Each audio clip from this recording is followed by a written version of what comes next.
know your character Peggy, gets into some shenanigans, some trouble. Yeah. How quickly do we jump into that, and what kind of shenanigans does she get into? Can you tell me? Well, Peggy does something by accident, but it's very bad, and doesn't do the thing a normal human being would do.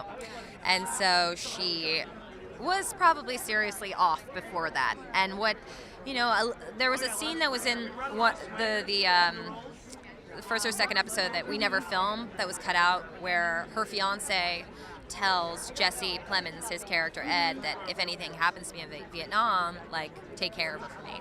So he obviously passed away, and so her back, she's not dealing with a lot of things, and that comes out in many weird ways. You notice her stacks of magazines in the kitchen. Like, she does weird little hoarder things. What is the dynamic like between Lou and his father-in-law, Hank, who is the sheriff? Yeah, he's horrible. He's a horrible man. No, he is. What's kind of great is watching their relationship develop over both as a father-in-law and a son-in-law.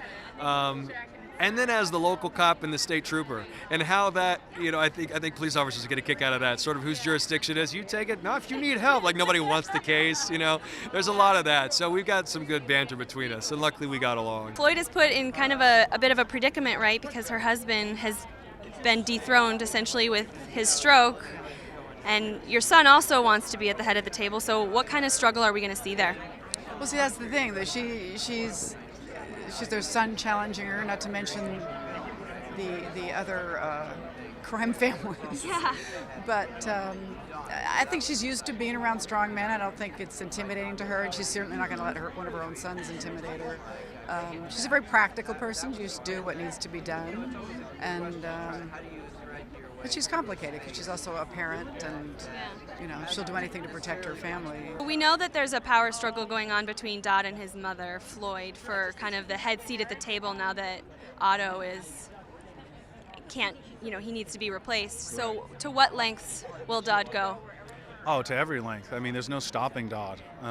He's one of the most ruthless characters in the show. Mm-hmm. And as you see throughout the episodes, it becomes even more gruesome until there's a really interesting episode in 8, I believe, between Jesse, Kirsten, and I, where our characters meet at a crossroads that I can't believe we actually shot this scene. And you'll see what I mean when you see 8. It's pretty incredible. And I got to act opposite Kirsten, and what a treat that was. A lovely, lovely girl. Tell me about your character, Simone, on the show. Yeah, she's a bit of a badass.